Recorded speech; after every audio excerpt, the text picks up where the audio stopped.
نفس إن لم تظفري لا maalinta qiyaame marka dadku banka isugu soo baxo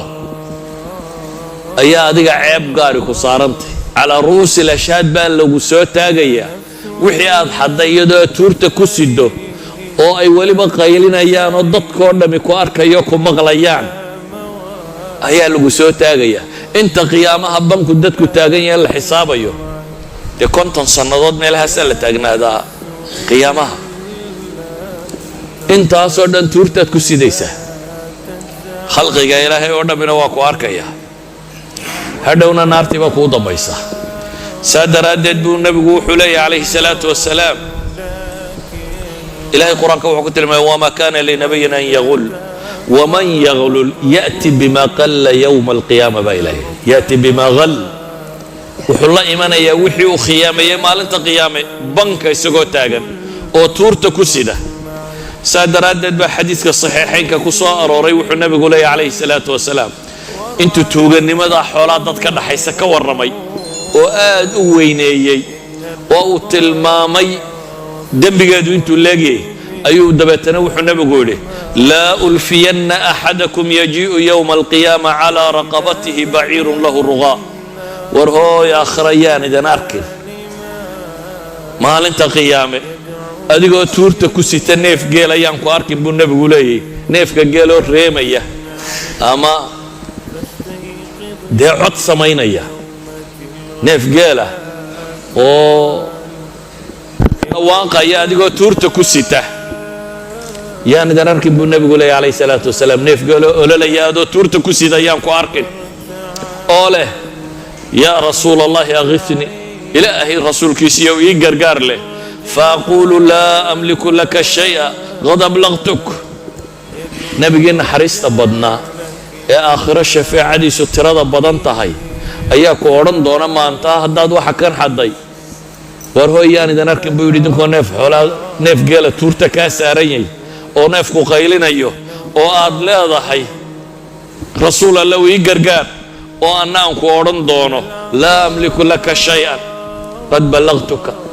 waxba maanta kuma hanto waa ku soo gaarsiiyay Allah yahay buu nabigu leeyahay alayhi salaatu wasalaam waxba yawma la yughni mawlan an mawlan shay'a ilaahay wuxuu leeyahay waa maalintaan cidina cid wax ka taraynin nabi maxamed oo ilaahay subhanahu wa ta'ala ku tilmaamay rasuul naxariis badan inuu yahay laqad jaakum rasuulun min anfusikum azizun alayhi ma anittum harisun alaykum bil mu'minina raufur rahim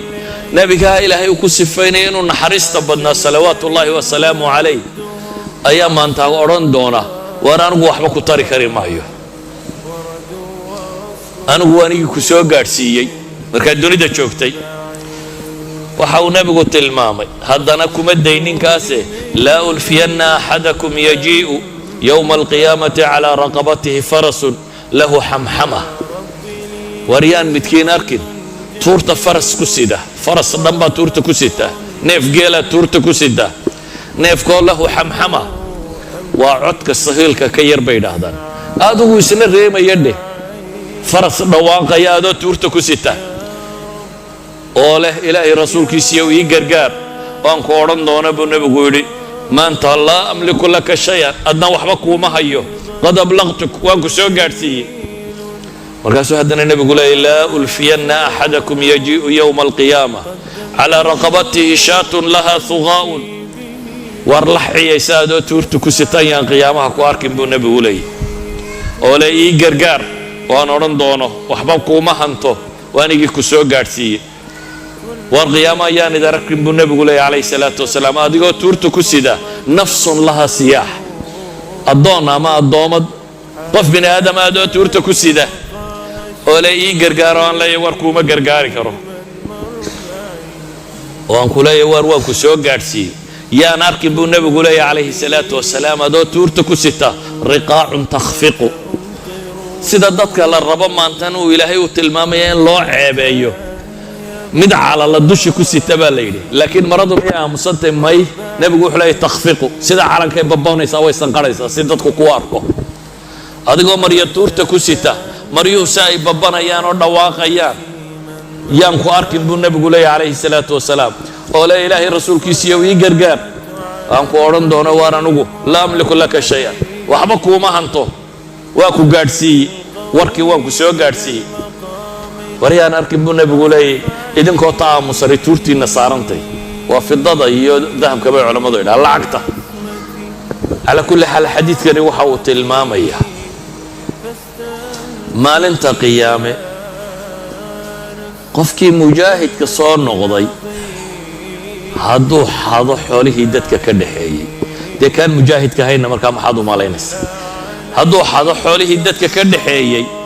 qiyaamaha isagoo tuurta ku sida inuu isa soo taagi doono oo weliba nebi maxamed calayhi salaatu wasalaam uu odhan doono anugu waxba kuuma haya adiga ha kaa dulcido ha ku dul saarraato waa khizyi maalintaasi waa amaama shuhuud amaama dadka hortooda lagugu ceebaynaya naartiina waa kuu dambaysaa naartiina waa dambaysaa sida daraaddeed axaadiista baabkan qaar ka mid ah imaamu muslim wuxuu ku soo arooriyey fii baabi alimaara imaam albukhaariyina wuxuu ku soo arooriyey maxay fii baabi alsiyar fii baabi aljihaadi wasiyar maxay tilmaamaysaa imaamu muslim wuxuu baabulimaara ugu soo arooriyey bay leeyihin wuxuu u digayay bay leeyihin dadka madaxda ah iyadoo axaadiistan ay jihaad ku soo aroortay ayuu imaamu muslim wuxuu ku soo saaray kitaab alimaara buu ku soo saaray si uu u tilmaamo madaxdu inay tahay si awgeed buu nebigu calayhi salaatu wasalaam khawla alansaariya baa waxay leedahay waxaan maqlay nebi moxamed calayhi salaatu wasalaam oo leh ina rijaalan yatakhawaduuna fii maali illahi bigayri xaq falahum annaaru yowma alqiyaama rag baa dunida markay joogaan maalka ummadda xoolaha ilaahay iska dhumban doona buu nebigu leeyahy waar naar bay kuwaasi leeyihin buu nebigu leeyahy maalinta qiyaame imaam albukhaariyi wuxuu kaloo soo saaray can cabdillaahi bni camrin qaala kana calaa thaqli nabiyi sala allahu alayhi waalihi wasalam rajulu yuqaalu lahu kirkira nin kirkira la yidhaahdo ayaa alaabtii nebiga siday buu yidhi dabeetana wuu dhintay markaasuu nebigu wuxuu yidhi huwa fi nnaar kirkira naar buu gelayaa markaasaa la baadhay buu yidhi dabeetana waxaa laga soo helay mara yarow xaday culammada muslimiintii waxay idhaahdaan ghuluulku tuugadaasi xoolaha dadweynaha la xadaa waxa ay leedahay noocyo tiro badan bay idhaahdeen koo waxa ugu horraysa taa aynu soo sheegnay ee fayga iyo khaniimada wixii laga xadaa ou nebigu calayhi salaatu wasalaam xadiidkaa hore ku tilmaamayey kalaa innii ra'aytuhu fi nnaari fii burda ghallaha wa cabaa'ah waxaa kaloo ka mida bay yidhaahdeen dadka sakada soo ururinaya hadday wax ka qaataan oo ka xadaan nin la yidhaahdo abi mascuud alansaariy ayaa wuxuu yidhi nebigaa ii diray calayhi salaatu wasalaam saaciya inaan sakada soo guraa la ii diray dabeetana wuxuu igu yidhi inطaliq abaa mascuudin walaa ulfiyannaka yowma alqiyaamati tajii'u calaa dahrika baciirun min ibli sadaqa lahu ruqaa'un qad halaltahu waarad xoolaha sakada soo ururi buu ugu yidhi oo hooy imikaba waa markuu dirayuu nebi maxamed la hadlayaa xoolahaa soo ururiyo qiyaamahan ayaan ku arkin buu yidhi adigoo tuurta ku sita neef geela oo aad sadaqada ka xadday yaan qiyaamahana ku arkin buu nebigu ku yidhi saxaabigii markaasuu yidhi idan laa antaliq dee hadda anugu xoolaba ururin maayo buu yidhi ilaahay rasuulkiisiiyow nebiguna wuxuu yidhi idan laa ukriha kugu qasbi maayo saxaabi anigu wuxuu leeyahy mar haddii aakhiraba saa la ysugu qabsanayo anugu xoolaba shaqadayda maaha soo ururin maayo buu yidhi nebiguna calayhi salaatu wasalaam wuxuu yidhi haddaa kugu qasbi maayo xadiidka abi daawuud baa soo saaray imaam alalbanina waa xasan buu leeyahy